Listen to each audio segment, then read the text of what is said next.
जितने लोग भी ये क्लास देख रहे हैं, पहले मुझे एक क्वेश्चन का आंसर बताओ। ये बताओ कि इसका आंसर क्या होगा। I am sitting in the chair या ऑन द चेयर, बताओ क्या होगा। कुछ लोग बोल रहे हैं सर इन द होगा, कुछ लोग बोल रहे हैं ऑन होगा। नहीं समझ पाया, चलो कोई बात नहीं, एक और मौका दिया जाए। अब बताओ इसका आंसर बताओ। He is sitting in the bed या ऑन द बेड। चलो इसका आंसर तो बता दो। कुछ लोग बोल रहे हैं सर इन या ऑन। इसका मतलब अभी तक तुम्हें प्रेपोजिशन चैप्टर अच्छे से आता नहीं है। अगर आता भी है तो फिर कंफ्यूजन अभी भी बनी हुई है, और ये बेसिक क्वेश्चन है बच्चों वाला बिल्कुल। और यही अगर तुम्हें नहीं आ रहा है तो फिर एग्जाम में हम प्रेपोजिशन कैसे करेंगे। इसीलिए मैं हूं अतुल बुढ़ाकोटी, आज तुम्हें प्रेपोजिशन चैप्टर करवाऊंगा, जिसमें कि हम जानेंगे कि प्रेपोजिशन होता क्या है, कैसे इसको करते हैं, और एग्जाम में किस टाइप के क्वेश्चंस आते हैं। और ये जितने भी कंफ्यूजन है अभी इसको कुछ देर बाद भी देखेंगे कि ये होता क्या है, इन आएगा कि ऑन आएगा, या मे बी हो सकता है दोनों आ जाए। तो चलो प्रेपोजिशन चैप्टर स्टार्ट करते हैं। अब अगर मैं तुमसे पूछूं कि प्रेपोजिशन होता क्या है तो तुम क्या बोलोगे। तुम बोलोगे सर इजी है, on, in, at, under, between, ये सब के सब होते हैं। लेकिन अगर मैं बोलूं कि प्रेपोजिशन ये नहीं होते हैं, तुम तो एग्जांपल दे रहे हो, खैर बिटवीन तो होता नहीं है, प्रेपोजिशन कंजंक्शन होता है वो, देखो तुमने ये भी गलत बोला। तो मुझे एक चीज बताओ कि ये तो एग्जांपल है, मैं बोल रहा हूं प्रेपोजिशन क्या होता है। नहीं आया समझ पे। अब देखो ध्यान सुना क्या बोल रहा हूं, प्रेपोजिशन क्या होता है। ये तो एग्जांपल है, पहले समझते हैं प्रेपोजिशन होता क्या है। डेफिनेशन को मत देखो, जो मैं समझा रहा हूं भैया उस पर फोकस करो। चलो एक एग्जांपल लेते हैं, और मैंने एक एग्जांपल लिया भाई, इतनी इंग्लिश तो सबको आती है। देखो आई टीच इंग्लिश। अब जरा मुझे इसका मीनिंग तुम हिंदी में बताते हुए चलो कमेंट में कि आई टीच इंग्लिश इसका मतलब क्या है। मैं अंग्रेजी पढ़ाता हूं या अंग्रेजी पढ़ा रहा हूं। मैं अंग्रेजी पढ़ाता हूं, आई टीच इंग्लिश, इतना सबको समझ पाया। Sentence complete, subject verb object, तो सब्जेक्ट सेंटेंस हमारा कंप्लीट हो गया है। अब ध्यान सुनना, देखो अगर मुझे ये चीज ऐड करनी होगी, ये देखो दिल्ली, दिल्ली। अब बताओ क्या मैं इस दिल्ली को डायरेक्टली ऐड कर सकता हूं सेंटेंस पे। अगर सेंटेंस केवल इतना था आई टीच इंग्लिश, मैं इंग्लिश पढ़ाता हूं, और इस पे मुझे दिल्ली को ऐड करना है। अब सबको पता है दिल्ली की पार्ट ऑफ स्पीच क्या है। अरे कोई भी जगह नेम क्या होता है, नाउन होता है। भाई जितने लोग देख रहे हैं, ये मैं गारंटी देता हूं इतना तो सबको आता है। तो अगर मुझे किसी भी सेंटेंस पे, ये हो गया हमारा सेंटेंस, अगर किसी भी सेंटेंस पे नाउन या प्रोनाउन को जोड़ना है, ऐड करना है, तो क्या मैं डायरेक्टली ऐड कर सकता हूं आई टीच इंग्लिश कोटद्वार, या I teach English Delhi, I teach English Jaipur. नहीं, मुझे बीच में किसी जोड़ने वाले की जरूरत पड़ेगी, उसी को हम प्रेपोजिशन कहते हैं। अब ध्यान सुनना, दिल्ली कोई जगह है, कोई प्लेस है, कोई पॉइंट है, क्या है। हम प्रेपोजिशन यूज करते हैं एट, ऑन, इन। जो एट आता है वो पॉइंट के लिए आता है, ऑन आता है सरफेस के लिए, इन आता है एरिया के लिए। दिल्ली एक एरिया है तो उसके लिए आ जाएगा इन, और ये इन ही हमारा क्या है, प्रेपोजिशन है। इसका मतलब जब भी हमको किसी भी नाउन या प्रोनाउन को सेंटेंस पे ऐड करना होगा तो हम डायरेक्टली नहीं कर सकते हैं, किसकी जरूरत पड़ती है, प्रेपोजिशन की। तो प्रेपोजिशन को इसीलिए हम बोलते हैं रिलेटिंग वर्ड, क्योंकि ये रिलेट करता है किसको, मेरे साथ बोलो किसको, नाउन या प्रोनाउन को सेंटेंस पे। और याद रखना प्रेपोजिशन कभी भी नाउन या प्रोनाउन के अलावा बाकी किसी भी चीज को रिलेट नहीं कर सकता, हमेशा वो नाउन या प्रोनाउन को ही जोड़ेगा। भाई प्रेपोजिशन बोलता है भैया मैं तो अपने साथ नाउन या प्रोनाउन को जोड़ूंगा, भाई और उससे मेरी बनती नहीं है, इन्हीं से बनती है। तो इसीलिए अगर तुम देखोगे डेफिनेशन तो सिंपल वे में हम बोलते हैं if you want to add a noun या pronoun in a sentence we can not add it directly, we use prepositions. आया।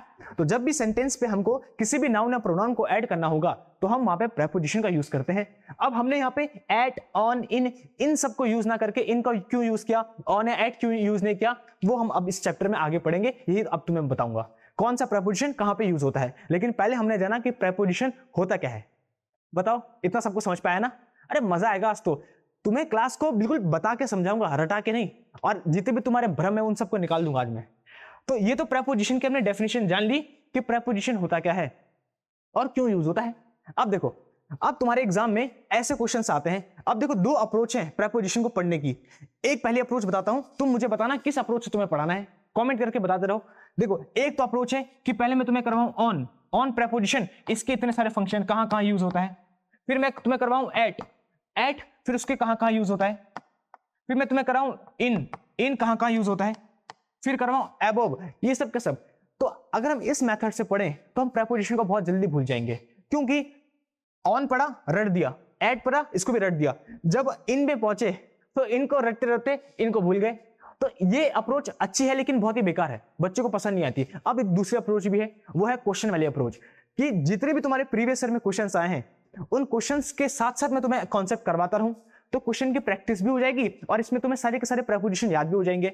और जितना भी मैंने पढ़ा है बच्चे को 95% ये वाला आता है याद, ये इनको बड़ा मजा आता है इसको पढ़ने में। तो क्वेश्चंस के साथ मैं पढ़ाते हुए चलूंगा, ये रटाते हुए नहीं, क्योंकि इस पे हमको मजा आएगा नहीं, और जब मजा आएगा नहीं तो फिर क्या फायदा पढ़ के। तो देखो बड़ा मजा आएगा आज, तो हम प्रेपोजिशन चैप्टर को जानेंगे। अच्छा, अभी हमने कुछ देर पहले ये इन ऑन एट वाला टॉपिक उठाया था, चलो पहले इसी का बाजा बजाते हैं, इसी टॉपिक को समझते हैं। अब तुम्हें हमेशा कंफ्यूजन होती है इन, ऑन और एट पे, क्योंकि ये तीनों की तीनों कंजंक्शन सॉरी प्रेपोजिशन बहुत इंपॉर्टेंट है।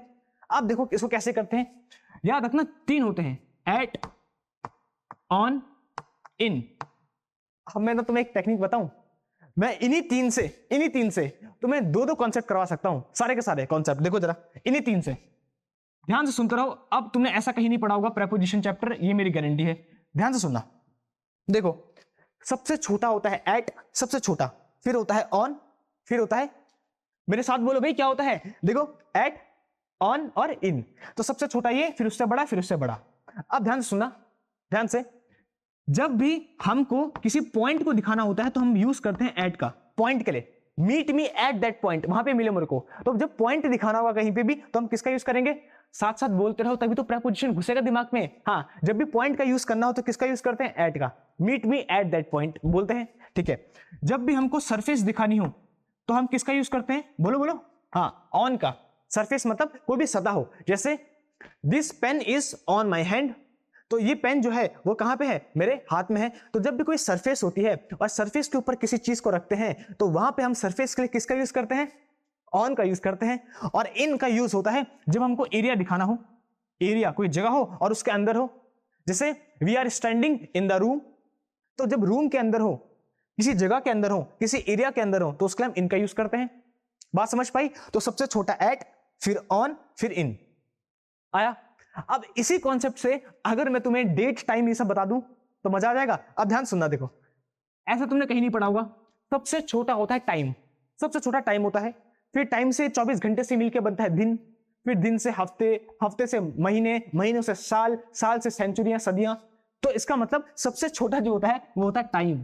तो अगर हमको टाइम को दिखाना है तो हम किसका यूज करते हैं, बोलो मेरे साथ, एट का। देखो अगर मुझे दिखाना हो मीट मी एट 8 o'clock, तो अगर 8 o'clock दिखाना हो, चाहे मुझे 9:45 दिखाना हो, जब भी टाइम को दिखाते हैं तो एट से दिखाते हैं, बिकॉज टाइम सबसे छोटा है। अब टाइम से मिलके क्या बनता है, दिन, 24 घंटे से मिलके क्या बनता है, एक दिन बनता है। तो जब भी दिन दिखाना हो, डे दिखाना हो, तो हम यूज करते हैं ऑन का, ऑन मंडे, ट्यूसडे, वेडनेसडे। और टोटल कितने दिन होते हैं, 7 दिन होते हैं। देखो कितना इजी है। तो मंडे, ट्यूसडे, वेडनेसडे, थर्सडे, ये सब के सब ऑन। और दिन से बड़ी जितनी भी चीजें होती है, जितनी भी चीजें, जैसे 7 दिन से मिलके बनता है एक वीक, हफ्ता बनता है, मंथ बनता है, ईयर बनता है, सेंचुरी बनता है, उन सब के लिए आता है इन। लो अब तुम्हें पता है हफ्ता कितना होता है, 7 दिन का, महीना कितना होता है, 28 का, 29 का, 30 का, 31 का। अब मुझे ये मत बोल देना सर 29 ये होता क्या है, 28 कब होता है, थोड़ा फेंक के मारूंगा दरी। और ईयर भी तुम्हें पता है 365, 366। इसका मतलब सबसे छोटा होता है टाइम, टाइम के लिए हम यूज करते हैं किसका, एट का। फिर टाइम से मिलके क्या बनता है, दिन। और कोई भी दिन हो, मंडे, ट्यूसडे, वेडनेसडे, कुछ भी दिन, तो उसके लिए यूज करते हैं ऑन का। और अरे मेरे साथ बोलते रहो। और डे से बड़ा जितनी भी चीजें होती है, वीक, मंथ, ईयर, इन सब के लिए यूज करते हैं इनका। वैसे ही सबसे छोटा होता है पॉइंट, तो पॉइंट के लिए यूज करेंगे एट। उससे बड़ा होता है सरफेस, तो सरफेस के लिए यूज करेंगे ऑन। और उससे भी बड़ा होता है एरिया, तो एरिया के लिए करते हैं इन। ये टेक्निक है असली लेजेंडरी टेक्निक। अगर मैं ये टेक्निक तुम्हें नहीं बताता तो फिर तुम्हें पता कैसे याद करना पड़ता, टीचर लोग कैसे करवाते हैं, ध्यान से सुना, पता टीचर लोग कैसे करवाते हैं, वो बोलते हैं जब भी डेफिनेट टाइम गिवन हो तो भैया लगा दो एट, जब भी डेफिनेट तुम्हें डे गिवन हो तो लगा दो ऑन, जब भी तुम्हें डेफिनेट डेट गिवन हो तो लगा दो ऑन, जब भी तुम्हें डेफिनेट मंथ गिवन हो तो लगा दो इन। ऐसे वो तुम्हें याद करवाते हैं और तुम्हें याद करना पड़ता है, ऐसे करवाते हैं वो टीचर। और अगर तुम इसको याद करोगे तो मे भी तुम भूल जाओ एग्जाम में, और भूल जाओगे कंफ्यूज हो जाओगे, कुछ समझ में नहीं आएगा, गया 1 साल। तो ये रटने वाला तुम मेथड याद ना करो, इसलिए मैंने तुम्हें बिल्कुल समझा दिया है कॉन्सेप्ट से। अब देखते हैं जो हमने कॉन्सेप्ट पढ़ा है क्या वो अप्लाई होता है। अब जरा तुम इसका आंसर बताओ मुझे, जो ऊपर लिखा है देखो, my dad arrived dash Sunday evening, तो क्या आएगा, संडे है दिन, और दिन के लिए क्या आता है? ऑन। तो लो, हमारा आंसर हो गया ऑन में। अब तुम्हें याद करने की जरूरत ही नहीं है। तो इसलिए बोलता हूं, अगर मेरे साथ पढ़ोगे तो तुम्हें रटने की नहीं, बस समझने की जरूरत पड़ेगी। समझा तो मैं तुरंत तुम्हें 2 सेकंड में दूंगा और उसके बाद तुम आराम से फिर टिक कर सकते हो। तो संडे था हमारा दिन, डे, और डे के लिए हम किसका यूज करते हैं? संडे, मंडे, सबके लिए ऑन का यूज करते हैं। तो रटने की बात नहीं है बिल्कुल भी कि डेफिनेट ईयर के लिए क्या आएगा, डेफिनेट डे के लिए क्या आएगा, डेफिनेट मंथ के लिए क्या आएगा, डेफिनेट वीक के लिए क्या आएगा, डेफिनेट टाइम के लिए। अरे रटने की बात नहीं है, समझ लो कॉन्सेप्ट समझ जाओगे तो फिर सारे के सारे क्वेश्चन कर लोगे। चलो, अब बात आती है कि जो मैंने सबसे पहले क्वेश्चन पूछा था कि यहां पे क्या आएगा? He is sitting in the या ऑन, चेयर या बेड। अब बताओ क्या आएगा? इसका भी आंसर मैं थोड़ी देर बाद तुम्हें दूंगा, जब तुम्हें एक चीज बताऊंगा। चलो अभी बता दूं, बताओ अभी बता दूं? ठीक है, अभी बताते हैं। अब देखो, कुछ बच्चे बोल रहे हैं सर इन आएगा, कुछ बोल रहे हैं सर ऑन आएगा। मैं ये बोल रहा हूं कि दोनों आंसर बिल्कुल सही है, इसके भी और पहले वाले की भी, दोनों सही हैं। कैसे? देखो, अभी हमने पढ़ा, जब भी हम किसी चीज को एज अ पॉइंट दिखाते हैं तो क्या यूज करते हैं? अरे भैया अब तो बोल दो आंसर। पॉइंट दिखाते हैं तो एट का यूज करते हैं। जब भी किसी चीज को एज अ सरफेस दिखाते हैं तो यूज करते हैं ऑन का, और जब भी किसी चीज को एज एन एरिया दिखाते हैं तो यूज करते हैं इन का, किसी भी चीज को। अब देखो, मान लो मेरे पास एक चेयर है, ये हमने बना दी एक चेयर, ठीक है, एक चेयर है। अब इस चेयर में केवल यहां पे बैठने के लिए है। चलो एक आदमी बनाए, मजा आएगा, जरा मस्ती के साथ पढ़ेंगे। एक बच्चा भी बनाएंगे। मान लो ये एक बच्चा है और यहाँ पे मस्त ऐसे बैठ रखा है, ठीक है। तो ये चेयर है, इसके केवल नीचे ही एक फ्लैट है, आगे आर्म रेस्ट नहीं है, हाथ रखने के लिए नहीं है, केवल एक सरफेस है जिसके ऊपर ये बैठा है। तो अभी ये चेयर एक सरफेस की तरह बिहेव कर रही है। ध्यान से सुनना, अभी केवल ये सरफेस है बस जहां पे ये बैठा हुआ है। तो ये चेयर एज अ सरफेस की तरह बिहेव कर रही है, और जब कोई चीज सरफेस की तरह बिहेव करती है तो तब उसके लिए जो हम यूज करते हैं वो करते हैं ऑन। तो तब वहां पे आ जाएगा ऑन, आया। लेकिन अब मान लो कोई अच्छी चेयर है जिसपे वो बैठा भी है, आर्म रेस्ट भी है साइड साइड में ऐसे, और पीछे भी है। तो अगर मान लो एक चेयर है, ऐसी चेयर, और उसमें यहां पे हाथ रखने के लिए भी है। अब देखो, पीछे भी कवर, नीचे भी कवर, साइड साइड में भी कवर। अब वो बन गया एक एरिया, और उस एरिया के अंदर बैठा है। तो अब ये chair as an area behave हो रही है, तो इसके लिए आ जाएगा इन। तो ऐसा फिक्स नहीं होता है कि चेयर के लिए ऑन लगाओगे या इन लगाओगे, दोनों लगा सकते हो। डिपेंड करता है कि वो चेयर किस चीज की तरह बिहेव हो रही है। अगर केवल बैठने की सरफेस है, केवल पीछे और नीचे, तो तब तो वो एज एन सरफेस है, सरफेस के ऊपर बैठा है तो लगा दो ऑन। और अगर चेयर के पीछे भी कवर है, नीचे भी कवर है, साइड साइड में भी कवर है, तो अब वो बन गया एक एरिया, और एरिया के अंदर वो बैठा है तो फिर वो इन द चेयर बोलेगा। तो अगर एरिया है तो I am sitting in the chair, और अगर केवल एक फ्लैट सरफेस है तो I am sitting on the chair. जैसे मान लो एक स्टूल है, स्टूल में केवल एक इतना है बस। जैसे स्टूल कैसा होता है, ये हो गया सरफेस, और यहाँ पे उसका पाँव हो गए। तो स्टूल में केवल सरफेस है तो हम क्या बोलेंगे? I am sitting on the stool. और अगर वो पूरे का पूरा कवर है तो I am sitting in the stool. तो ऐसा होता है। तो जब भी कोई चीज एज एन एरिया बिहेव करे तो उसके लिए इन लगाते हैं, सरफेस बिहेव करे तो उसके लिए ऑन लगाते हैं, और पॉइंट बिहेव की तरह करे तो उसके लिए हम एट लगाएंगे। जैसे मैं बोलूं ये चेयर है, मैं बोलूंगा meet me at that chair, इस चेयर के पास मिलो। तो अब मैं इस चेयर को एज अ पॉइंट दिखा रहा हूं कि मुझे इस पॉइंट पे मिलो, जहां पे ये चेयर खड़ी है उस पॉइंट पे मिलो। तो इस चेयर को मैं एज अ पॉइंट दिखा रहा हूं, तो इसके लिए मैं एट का यूज करूंगा। आप समझ पा गया? तो जब भी किसी भी चीज को हम एज अ पॉइंट दिखाते हैं तो एट आता है, सरफेस दिखाते हैं तो ऑन आता है, और एरिया दिखाते हैं तो इन आता है। फिर बता रहा हूं लास्ट में कि मान लो ये चेयर है, अगर ये चेयर सरफेस की तरह बिहेव कर रही है, इसके साइड साइड में कुछ नहीं है, केवल एक फ्लैट सरफेस है बैठने के लिए, केवल एक सरफेस की तरह बिहेव कर रही है तो ऑन आएगा। अगर इसके आर्म रेस्ट भी है और पूरा क्लोज है तो फिर एरिया की तरह बिहेव कर रही है तो इन आएगा। और अगर इसी चेयर को मैं बोलूं कि इस चेयर के पास मुझे मिलो, एज अ पॉइंट दिखा रहा हूं इस चेयर को, meet me at that chair, तो अब ये एज अ पॉइंट बिहेव कर रही है तो इसके लिए एट आएगा। आया सबको समझ पे? तो कोई भी चीज फिक्स नहीं होती है, किस चीज की तरह बिहेव कर रही है उसके अकॉर्डिंग हम वहां पे प्रेपोजिशन लगा लेते हैं। अच्छा, अगर वहीं पे बेड की बात करें तो देखो, एक तो बेड होता है जिसको हम खटिया बोलते हैं, चारपाई। सरकाई लो खटिया जाड़ा लगे, तो मान लो ये खटिया है, सबने देखी होगी, चारपाई है। अब इसके मान लो इसके ऊपर कोई लेटा हुआ है आराम से, आ भैया अब बताओ ये सरफेस है कि एरिया है? ये एक सरफेस है, एक सरफेस है, उसके ऊपर आदमी लेटा है। तो अगर ये एज अ सरफेस बिहेव हो रहा है तो इसके लिए हम कौन सा प्रेपोजिशन लगाएंगे? तुम बोलोगे sir on, he is lying on the bed. लेकिन अगर मान लो वहीं हमको कोई अच्छा बेड मिल गया, दहेज वाला, है ना, हाँ देखो तो दहेज वाले पहले से रेडी हैं, आजकल का जो चल रहा है देखो, ये बड़ा होता है, यहाँ पे भी उनका होते हैं 2 ड्रॉर होते हैं, इधर भी कवर होता है, थोड़ा इधर भी उठा हुआ होता है। अब ये बेड हो गया थोड़ा महंगा बेड, जो हमको दहेज में मिलता है फॉर्च्यूनर के साथ। अब अगर ऐसा बेड है, यहां से भी क्लोज है, वो नीचे से भी थोड़ा क्लोज है, इधर से भी, अब ये एज एन एरिया बिहेव कर रहा है। और अगर तुम इसके अंदर लेट रखे हो तो तुम बोलोगे I am lying in the bed. अब क्योंकि ये बेड कैसा है, पीछे से भी कवर है, ऊपर से नीचे से भी थोड़ा उठा हुआ है, कवर है, साइड से भी कवर है, तो अब ये एज एन एरिया बिहेव कर रहा है और एरिया के अंदर तुम हो। और भाई अगर हम चारपाई की बात करें तो ये सरफेस है, सरफेस के ऊपर तुम हो। तो कोई भी चीज जब एरिया की तरह बिहेव करती है तो इन आता है, सरफेस की तरह बिहेव करती है तो ऑन आता है, और अगर पॉइंट की तरह बिहेव करेगी तो वहां पे एट आएगा। जैसे मैं बोलूंगा इस बेड के पास रखिए चीज, एट दैट बेड, इस बेड के पास, तो वो पॉइंट की तरह बिहेव कर रहे हैं इसको। इसीलिए यहां पे जितने भी लोग बोल रहे थे कि सर इसका आंसर क्या होगा, तो भैया इसका दोनों आंसर सही है, दोनों सही है, दोनों आ सकते हैं। अब तुम बोलोगे सर, अच्छा कुछ घोंचू लोग अभी भी होंगे जो बोलेंगे कि सर अगर एग्जाम में दोनों आ गए तो किस पे टिक मारेंगे। अबे गधे, जब दोनों इसका आंसर है तो दोनों थोड़ा देंगे एग्जाम में, है इतना समझ भी नहीं आता। जब दोनों इसके आंसर है तो एग्जाम में दोनों नहीं देंगे, दोनों में से कोई भी एक देगा, और एक देगा तो वहां पे वही हमारा आंसर हो जाएगा, तो दोनों सही होते हैं। तो आज ये जो मिथ थी जिससे चली आ रही थी कि इन आता है ऑन आता है, आज तो मैं समझ पा गया है दोनों आते हैं। बस ये डिपेंड करता है कि किस चीज की तरह बिहेव हो रहा है, सरफेस की तरह, एरिया की तरह, या फिर कमेंट करके बता दो किसकी तरह।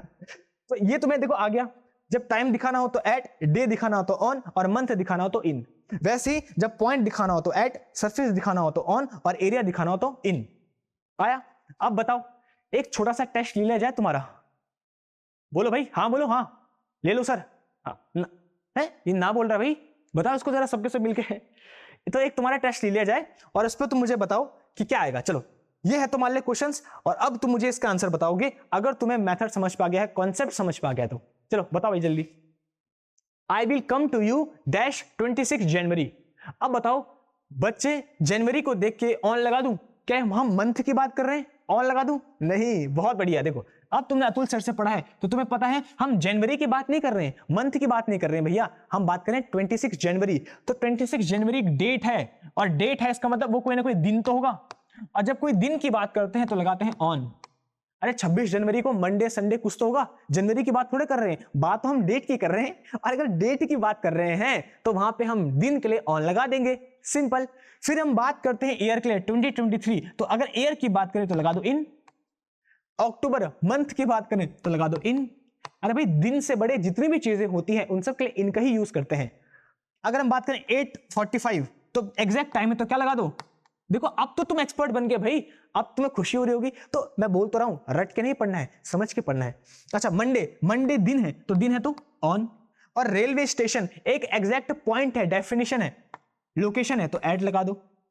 जब भी एग्जैक्ट लोकेशन गिवन होती है तो उसके एट का यूज करते हैं। जैसे मान लो गूगल मैप है और तुम्हें किससे मिलने जाना है, अब तुम समझ जाओ किससे मिलने जाना है, ठीक है, अपने दोस्त से मिलने जाना है भाई, क्या है। तो अगर तुम्हें अपने दोस्त से मिलने जाना है तो तुमने देखा भाई मेरी लोकेशन कहाँ है, तो तुम अपनी लोकेशन कहाँ पे देखोगे, यहाँ पे, ये पॉइंट दिखाएगा वो, तो पॉइंट दिखा रहा है, और पॉइंट के लिए हम किसका यूज करते हैं, एट का। तो जब भी किसी डेफिनेट लोकेशन की बात करते हैं तो डेफिनेट लोकेशन मतलब होता है पॉइंट, और पॉइंट के लिए हम किसका यूज करते हैं, एट का। तो इसको भी नोट कर लो साथ ही साथ कि जब भी हम डेफिनेट लोकेशन की बात करें, अरे भाई नोट करो भाई, जब भी हम डेफिनेट लोकेशन की बात करें तो उसको हम एज अ पॉइंट दिखाते हैं, पॉइंट की तरह ट्रीट करते हैं, इसीलिए इसके साथ जो प्रेपोजिशन आता है वो आता है एट। डेफिनेट लोकेशन के लिए हमेशा एट आता है क्योंकि पॉइंट होता है। तुम गूगल मैप पे भी देखते हो इस पॉइंट पे हूं मैं, तो ये मेरी डेफिनेट लोकेशन है, और लोकेशन पॉइंट होती है तो एट आता है। आया? तो इतना ईजी होता है प्रेपोजिशन चैप्टर, और बच्चे फालतू उसकी हवा बनाते हैं, अरे भाई कितना टफ है, और टीचर लोग भी जानबूझ के ऐसा पढ़ाते हैं भाई ताकि बच्चा डर जाए, कोर्स ले ले, ये कर ले। इजी है, आसान है, सब इजी है। चलो अब तुमने ये सारे के सारे क्वेश्चन उड़ा दिए हैं, बहुत सही। अब हम क्वेश्चन के साथ साथ प्रैक्टिस करते रहेंगे, और आज बेसिक क्लास करवाऊंगा, फिर उसके बाद फिर हम जैसे जैसे लेवल बढ़ेगा तो आगे पढ़ते रहेंगे। अब मुझे बताओ ये सारे के सारे क्वेश्चन तुम्हारे प्रीवियस ईयर में आए हैं, हमेशा आते हैं। अब इसका आंसर बताओ, she died dash heart attack, क्या होगा, वो मर गई हार्ट अटैक से। तो अब क्या आंसर होगा, बाय, ऑफ, फ्रॉम या विद, क्या होगा, ये कोई बता सकता है। अब देखो ध्यान से सुनना, डाई, जब हम डाई की बात करें, डाई का मतलब सबको पता है ना, जिंदा होना, डाई का मतलब नहीं है, क्या होता है, मरना। तो डाई का मतलब होता है मरना। अगर कोई मर रहा है किसी बीमारी से, डिसीज से, ध्यान से सुनना। देखो मैं तुम्हें कॉन्सेप्ट बताऊंगा फिर भी तुम आंसर नहीं दे पाओगे, यकीन नहीं हो रहा? देखो चलो ट्राई करते, चलो मैं तुम्हें कॉन्सेप्ट बताता हूं और उसके बाद भी तुम आंसर नहीं दे पाओगे। देखो अगर कोई मरता है किसी भी डिसीज से, किसी भी बीमारी से, तो उसके लिए जो हम प्रेपोजिशन यूज करते हैं वो यूज करते हैं ऑफ। और अगर कोई किसी भी एक्सीडेंट पे मरता है तो उसके लिए जो हम प्रेपोजिशन यूज करते हैं वो करते हैं इन। आया? अब बता दो क्या आएगा आंसर। अब आएगा मजा। बताओ, जब भी कोई मरता है किसी डिसीज के कारण, किसी बीमारी के कारण, तो ऑफ आता है, और जब भी कोई किसी एक्सीडेंट में मरता है तो इन आता है। अब बताओ क्या आएगा। She died dash heart attack, वो हार्ट अटैक से मरी, तो हम ऑफ लगाएं या इन लगाएं? अब बच्चे बोलेंगे सर ये तो बहुत ही इजी है, आप तो बोल रहे थे आप आंसर नहीं दे पाओगे, हम तो दे रहे हैं। सर वहां पे आएगा इन। शी डाइड इन, इन तो ऑप्शन में नहीं है, ठीक है, लो इसको हटा के मैं इन कर लेता हूं। लो अब बताओ, चलो अब बताओ, इन मैंने कर दिया ऑप्शन में, अब बताओ क्या आएगा, ऑफ या इन? तुम बोलोगे सर बहुत इजी है सर, इन आएगा। क्या इस पे है, she died in heart attack, easy simple. लेकिन मुझे बताओ जो हार्ट अटैक है वो कोई एक्सीडेंट है या बीमारी है? तुम बोलोगे सर एक्सीडेंट है, सिंपल सी बात है, कभी दौरा पड़ गया एक्सीडेंट है। नहीं, जो हार्ट अटैक है वो डिसीज है, बीमारी है। और बीमारी क्यों है? क्योंकि हम तभी तो बोलते हैं कि भाई हार्ट का पेशेंट है, दिल का मरीज है, तभी तो उसको दिल का दौरा पड़ता है। तो जो हार्ट की प्रॉब्लम होती है, हार्ट अटैक होता है, वो डिसीज होती है। भाई किसी को थोड़ा हार्ट अटैक आता है। अब तुम बोलोगे सर हमने तो रील्स देखी बहुत सारी जिसमें कोई मान लो जिम कर रहा है और अचानक से उसको हार्ट अटैक आ गया। अरे भाई वो और कंडीशन के कारण आता है। एक तो हो सकता है वो मरीज हो हार्ट का, या दूसरी बात हो सकती है क्योंकि आजकल लोग लेते हैं ना इंजेक्शन वगैरह, तो उससे भी हमारी इरिथमिया जिसको बोलते हैं, तो ये इसका बाद में कॉन्सेप्ट है, बाद में बताऊंगा, कभी ये बातें करेंगे। तो वो इंजेक्शन के कारण होता है। आया? तो जो हार्ट अटैक होती है वो डिसीज होती है, डिसीज, कोई एक्सीडेंट नहीं होता है। एक्सीडेंट तो रोड एक्सीडेंट ये सब हो गया, हार्ट की डिसीज होती है, इसलिए हार्ट का पेशेंट बोलते हैं। और क्योंकि वो डिसीज है तो डिसीज के लिए हम यूज करते हैं ऑफ का, इन का नहीं, ऑफ। और यही हमारे एग्जाम में आता है। अब तुम्हें समझ पाया कि एग्जामिनर इस क्वेश्चन को क्यों देता है? क्योंकि बच्चों ने ये कॉन्सेप्ट तो पढ़ा है, डाई के साथ डिसीज, डिसीज में ऑफ और एक्सीडेंट में इन। लेकिन बच्चे ये नहीं समझ पाते कि जो हार्ट अटैक है वो एक्सीडेंट है कि डिसीज है। और हार्ट अटैक डिसीज है, एक्सीडेंट नहीं है। एक्सीडेंट होता तो हम में से किसी के साथ भी हो सकता था, लेकिन होता नहीं है क्योंकि हम सब फिट हैं। इसलिए बोलता हूं हेल्थ का ध्यान रखा करो, ये कोलेस्ट्रॉल ये सब मत खाया करो, जम जाएगा बाद में प्रॉब्लम आएगी। तो याद रखना, ऐसे एग्जामिनर खेलता है हमारे साथ। लेकिन तुम्हारे अतुल सर जब तक तुम्हारे साथ हैं भैया, डिटेल में एक एक चीज बताऊंगा, छोड़ूंगा नहीं एक भी चीज। तो इसलिए जब भी हार्ट अटैक आए तो आज के बाद क्या बोलोगे, क्या है, बीमारी है और इस बीमारी से बचना है। और जब बीमारी की बात करें तो वहां पे ऑफ आता है। चलो अगर तुम इतना समझ पा चुका है तो क्या मैं तुम्हें एक और दे दूं क्वेश्चन, क्या तुम करोगे इसको? चलो अगर तुमने हाँ बोल दिया है तो लो करो।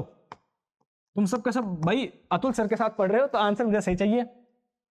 अब बताओ इसका आंसर क्या होगा। हर फादर डाइड, लो इसका आंसर बताओ। और दूसरा भी लिख रहा हूं, इसका भी आंसर बताना मुझे।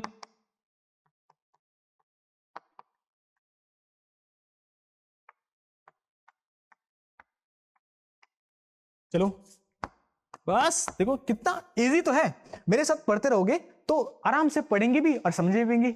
अब उसके जो पापा मरे, किसके कारण मरे, कैंसर। कैंसर क्या है, बीमारी है, डिसीज है, तो डिसीज है तो क्या लगा दो, ऑफ लगा दो, इजी है। He died dash road accident, वो रोड एक्सीडेंट में मरा, एक्सीडेंट है तो एक्सीडेंट है तो क्या लगा देंगे, इन लगा देंगे, बस। देखो कितना इजी है। तो जब भी कोई किसी एक्सीडेंट में मरता है तो इन, जब भी कोई किसी बीमारी से मरता है तो ऑफ। ऐसे क्वेश्चंस तुम्हारे एग्जाम में आते हैं और अब तुम सारे के सारे क्वेश्चंस को कर दोगे आराम से सॉल्व। चलो अब नेक्स्ट देखते हैं। She cut vegetables dash a knife, वो उसने सब्जियां काटी किससे, चाकू से। तो भैया चाकू से सब्जी काटते हैं, ये नहीं। अब बताओ क्या आएगा यहाँ पे, बताओ। चलो ऑप्शन तुम्हारे पास है, कौन बनेगा करोड़पति, हाँ 4 ऑप्शन तुम्हारे पास है, बाय, ऑफ, फ्रॉम या मोहतरमा, विद। क्या आएगा बताओ। अब बहुत सारे बच्चे बोल रहे सर यहां पे आएगा by. She cut vegetables by a knife, by मतलब होता है के द्वारा। देखो बाय का मतलब होता है के द्वारा, तो उसने चाकू के द्वारा सब्जियां काटी। तुम लॉजिक तो सही लगा रहे हो लेकिन गलत जगह लगा रहे हो।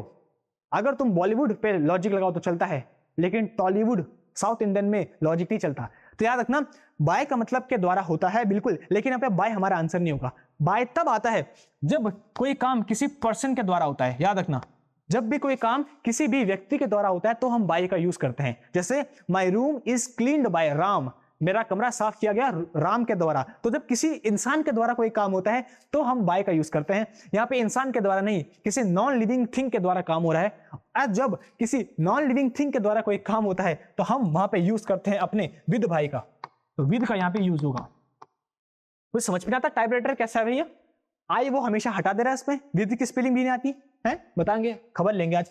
तो मेरे साथ नोट करो, जब भी किसी टूल, किसी वेपन और किसी इंस्ट्रूमेंट के द्वारा कोई काम होता है, अरे भैया देख क्या रहे हो, नोट करो अतुल सर के साथ, जब भी किसी टूल, किसी इंस्ट्रूमेंट, किसी वेपन के द्वारा कोई काम होता है तो हम वहां पे किस प्रेपोजिशन का यूज करते हैं? विद का। विद का मतलब होता है के द्वारा। जैसे आई गो विद माई फ्रेंड, तो मैं अपने फ्रेंड के साथ, तो साथ भी होता है, द्वारा भी इसका मतलब होता है। तो टूल, वेपन या इंस्ट्रूमेंट के द्वारा जब भी कोई काम होता है तो हम वहां पे विद का यूज करते हैं। आया? तो यहाँ पे हमारा ऑप्शन क्या होगा? विद। सिंपल। भाई देखो आराम आराम से इसलिए बता रहा हूं बिकॉज बहुत सारे बच्चे ऐसे भी हैं जो हिंदी मीडियम वाले हैं। अब जो इंग्लिश वाले हैं वो तो बोलेंगे सर इतना बेसिक है, क्या बता रहे हो? अरे भैया बेसिक नहीं है, एग्जाम में इससे क्वेश्चन आते हैं, हमेशा आते हैं। तुम देख लेना प्रीवियस ईयर उठा के, सारे के सारे प्रीवियस ईयर क्वेश्चन है। और उसके साथ साथ भैया एज ए टीचर हमको हर बच्चे को लेके चलना होता है। कोई बेचारा इतना छोटा भी होगा जिसको कुछ नहीं आता, कोई थोड़ा उससे अच्छे लेवल का होगा, कोई बहुत अच्छे लेवल का होगा, तो हर एक को लेके चल रहा हूं। इसलिए मैं बेसिक से बता रहा हूं कि जब भी किसी भी टूल, मेरे साथ बोलो, जब भी किसी भी टूल, किसी भी वेपन या किसी भी इंस्ट्रूमेंट के द्वारा कोई काम होता है तो उसके लिए हम विद का यूज करते हैं। और जब किसी इंसान के द्वारा कोई काम होता है तो उसके लिए फिर हम बाय का यूज करते हैं। और तुम ऐसे भी कह सकते हो, दूसरी वे में भी बता सकता हूं कि अगर कहीं भी तुम्हारा हैंड मूवमेंट हो रहा है, याद रखना, कहीं भी तुम्हारा हैंड मूवमेंट हो रहा है, हाथों से कोई मूवमेंट हो रहा है, तो वहां पे भी हम विद का यूज करते हैं। जैसे अभी वो चाकू से उसने सब्जियां काटी तो चाकू को पकड़ के हैंड मूवमेंट हुआ, तो वहां पे भी हम विद का यूज करते हैं। जैसे वो मैं लिखूंगा पेन से तो वहां पे मेरा हैंड मूवमेंट हो रहा है तो भी मैं विद का यूज करूंगा। मैं पेंट ब्रश से ब्रश करूंगा, पेंट करूंगा, वहां पे भी हैंड मूवमेंट हो रहा है तो भी मैं विद का यूज करूंगा। तो जब कहीं भी हैंड मूवमेंट होता है तो भी हम विद का यूज करते हैं, या किसी भी टूल, वेपन, इंस्ट्रूमेंट से कोई काम करते हैं तो भी विद का यूज करते हैं। तो हर एक चीज बता रहा हूं तुम्हें, हर एक चीज बताते हुए चल रहा हूं। अगर तुम्हें यह आ चुका है तो क्या तुम मुझे 2-3 क्वेश्चन दूं तुम्हें? देखो साथ साथ प्रैक्टिस भी करवा रहा हूं, 2-3 क्वेश्चन दूंगा तो क्या तुम आंसर बता दोगे? बताओ मेरे शेरों, भैया जोश होना चाहिए सब में, सब बोलो यस सर बताएंगे, हम जरूर बताएंगे। हाँ चलो अब जरा देखो जरा, अगर मैं बता दूं ही रोट अ लेटर, हा मजा ही आ गया भैया। खैर अब तो लेटर का जमाना नहीं है भैया, अब तो करो चैटिंग इंस्टाग्राम में, है डीएम भेजो लोगों को। He wrote a letter dash a pen, pen के द्वारा उसने एक लेटर लिखा। लो दूसरा, शी पेंटेड, अब बताओ क्या आएगा दोनों में? लो आंसर सबको पता है, सबको पता है, हैंड मूवमेंट भी हो रहा है, पेन से लिखा, ब्रश से पेंट किया, हैंड मूवमेंट भी हो रहा है, और साथ ही साथ ये कोई टूल ही है। देखो ये भी टूल है, ये भी टूल है, अरे वेपन नहीं है टूल है। तो जब किसी टूल के द्वारा कोई काम होता है और इस पे हैंड मूवमेंट भी इंक्लूड होता है तो वहां पे हम किसका यूज करते हैं? विद का। लो आंसर आ गया तुरंत। इसका मतलब अब तुम्हें कॉन्सेप्ट समझ पा चुका है, और अगर कॉन्सेप्ट समझ पा गया है तो बड़ी अच्छी बात है, आगे बढ़ेंगे हम फिर। चलो अब इसका देखते हैं। The book dash the table is mine, वो बुक जो टेबल में रखी है वो किसकी है? मेरी है। हाथ मत लगा देना। चलो अब बात करते हैं, जो बुक टेबल में रखी है वो मेरी है। अब इसको सीखने के लिए थोड़ा मजा करेंगे, थोड़ा डायग्राम बनाएंगे। चलो अब एक डायग्राम बनाते हैं, टेबल बनाते हैं। देखो इंग्लिश में फुल डायग्राम से बताऊंगा, डायग्राम भी है, सब कुछ अच्छे से, चलो मजा आएगा। ऐसा टीचर कहां मिलेगा तुम्हें जो पूरा डायग्राम के साथ साथ तुम्हें बताए प्रेपोजिशन। तो एक मान लो टेबल है और इस टेबल में रखी एक बुक। भाई ये बुक वही होती है जिससे तुम सब डरते हो, कांपते हो, कभी घर में जाके खोलते नहीं हो, है कह रहे भैया पता नहीं क्या निकल जाएगा इससे। तो बुक टेबल में रखी है। अब टेबल क्या है? एक सरफेस, और सरफेस के ऊपर जब कोई चीज रखी होती है तो तब क्या आता है? बताओ बताओ कमेंट में जल्दी से आंसर बताओ। अभी टेबल एक सरफेस है और सरफेस कितना जब बिहेव कर रहा है तो फिर उसके लिए आएगा ऑन। इसका मतलब book is on the table. तो जब भी कोई चीज सरफेस का, अरे भाई ऑन नहीं है हटाओ उसको, ऑन करो उसको। लो देखो जब कॉन्सेप्ट समझ में आ जाएगा तो अगर ऑप्शन नहीं भी होगा तो भी तुम ऑप्शन में लगा दोगे टिक। तुम बोलोगे नहीं सर फ्रॉम गलत है, ऑन लगाओ यहाँ पे। तो इसको बोलते हैं कॉन्फिडेंस, कि अगर मान लो एग्जामिनर गलती कर दे तो तुम बोलो भैया गलत है क्वेश्चन, हमने पढ़ा है, कॉन्सेप्ट हमको आता है, हमको ना सिखाइए, हमको सीधे ऑन लगाइए वहां पे। तो the book is on the table, table के ऊपर बुक रखी है, टेबल ऐसा सरफेस है, और सरफेस के ऊपर जब भी हम कोई चीज रखते हैं तो उसके लिए ऑन आता है। आया सबको समझ पे? चलो अब एक और सिनेरियो लेते हैं, इसी से देखो मैं तुम्हें बहुत सारे कॉन्सेप्ट बताऊंगा, इसी से बताऊंगा। अब मान लो एक चूहा है, इसके नीचे घुसा है वो, तो ये मान लो एक चूहा है, ठीक है, ऐसे बना रहा हूं छोटा सा, चू चू कर रहा है, तो एक चूहा है और इस टेबल के नीचे है वो चूहा। तो जब कोई चीज किसी के नीचे हो, नीचे घुसी हो, तो उसके लिए हम कौन सा प्रेपोजिशन यूज करेंगे? बढ़िया यार। तो जब कोई चूहा किसी चीज के नीचे हो तो उसके लिए हम यूज करेंगे under. The rat hid under the table, तो टेबल के नीचे है तो अंडर का यूज करेंगे। अब तुम बोलोगे सर अंडर के लिए हम बिलो का भी तो यूज कर सकते हैं, बिलो नहीं, बिलो का यूज कब करेंगे अभी बताऊंगा। आया सबको समझ पे? तो जब कोई सरफेस है, कोई चीज है, उसके ऊपर कोई चीज रखी है तो ऑन, उसके नीचे कोई चीज है तो अंडर। अब देखो इसी से एक और कॉन्सेप्ट समझाता हूं। चलो, अरे आज तो मजा आएगा, आज तो बहुत सारे कॉन्सेप्ट जानेंगे। मान लो एक फैन है, ठीक है, और ये फैन है, इस फैन के नीचे कोई है खड़ा। अब ये फैन देखो, मान लो ये एक आदमी है, मस्त नाच रहा है वो, तो इस फैन के नीचे है वो आदमी। अगर फैन के नीचे है वो आदमी, अब फैन इसके ऊपर है, टच नहीं हो रहा है इसके सर के, और फिक्स जगह पे खड़ा है। तो जब कोई चीज ऊपर हो, अरे जब कोई चीज ऊपर हो और फिक्स हो और टच ना हो रही हो तो उसके लिए हम यूज करते हैं अबव का। The fan is above our head, तो फैन हमारे सर के ऊपर है। जब कोई चीज ऊपर हो, फिक्स हो और सर से टच ना हो रही हो तो उसके लिए हम अबव का यूज करेंगे। आया? ठीक है, चलो एक और बनाते हैं। अब मान लो एक एरोप्लेन है, वो एरोप्लेन बनाते हैं रे, अरे यो क्या बन गया?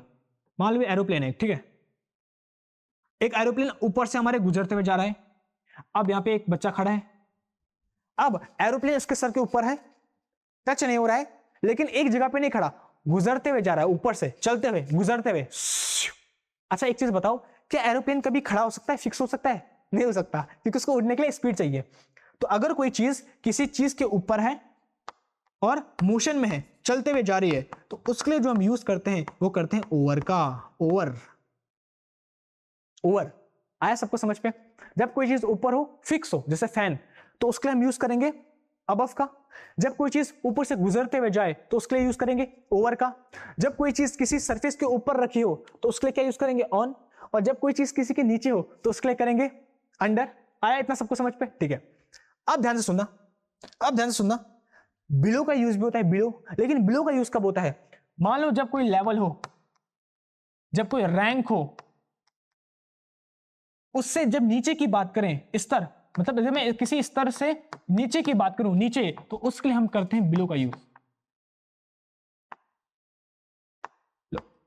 बिलो का यूज कब होता है? जब हम किसी भी स्तर के नीचे की बात करें, कि वो मेरे से लेवल पे नीचे है, वो मेरे से रैंक में नीचे है, वो मेरे से पोजीशन में नीचे है। तो जब हम किसी रैंक की बात करें, स्तर की बात करें, कि वो इस स्तर से नीचे है, लेवल की, रैंक की, पोस्ट की, टाइटल की, तो तब हम वहां पे बिलो का यूज करते हैं। आया? अब तुम्हें आ चुका है। और इन सब को यहाँ पे मस्त अपने साथ नोट करना, अपने कॉपी में ऐसी बनाना कॉन्सेप्ट, और उसके बाद अब हम क्वेश्चन सॉल्व करते हैं। अब देखो जरा क्वेश्चन कैसे उड़ेंगे। The rat hid dash the bed, bed के नीचे है, तो अगर बेड के नीचे छुपा है तो बताओ क्या आएगा?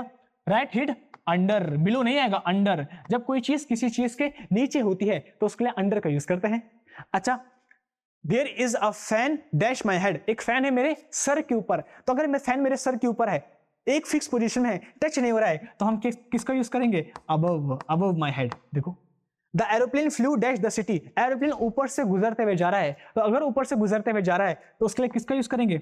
ओवर का। आया? अब देखो, you don't need to worry, तुम्हें अब चिंता करने की जरूरत नहीं है, क्योंकि जो पानी का अब लेवल है वो डेंजर लेवल के नीचे है। तो अब पानी का जो खतरा है, खतरे का लेवल होता है उससे नीचे है, तो अगर उससे नीचे है, लेवल की बात कर रहे हैं, तो फिर किसका यूज करेंगे? बिलो का। तो जब भी लेवल की बात होती है, रैंक की बात होती है, पोजीशन की बात होती है, टाइटल की बात होती है, किसी लेवल से नीचे, तो नीचे के लिए हम यूज करते हैं बिलो का। और जब कोई चीज किसी चीज के नीचे छुपी हुई हो, रखी हुई हो, तो यूज करते हैं अंडर का। अभी हम यहाँ पे बोल रहे हैं तो मैं घबराने की जरूरत नहीं है, अब पानी डेंजर लेवल के नीचे जा चुका है, तो नीचे जा चुका है, इसलिए वहां पे बिलो का यूज किया है। तो अब तुम्हें सारे के सारे क्वेश्चंस कॉन्सेप्ट्स आ चुके हैं और लास्ट क्लास को खत्म करने से पहले एक लास्ट दो, बस इन दोनों के आंसर बता दो, मैं खुश हो जाऊंगा। बता दो, अगर तुम्हें आज का कॉन्सेप्ट आ गया तो इन दोनों का आंसर बता दो, मजा ही आ जाएगा भैया, मजा। चलो बताओ। Spread the sheet dash the bed, there is a roof dash over head. बताओ इसका आंसर बताओ क्या आएगा। तुम बोलोगे सर बहुत इजी है, क्या है सर, क्या है इसमें, है इतना इजी, तो ऐसे कर लूंगा, ये है तो ऑन और इसको ये है तो ये अबव, बस इतना इजी। भाई रूफ हमारे ऊपर है तो अबव का यूज करेंगे और बेडशीट बेड के ऊपर है तो ऑन का यूज करेंगे, लेकिन ये दोनों के दोनों गलत है। क्यों गलत है, ध्यान सुनना।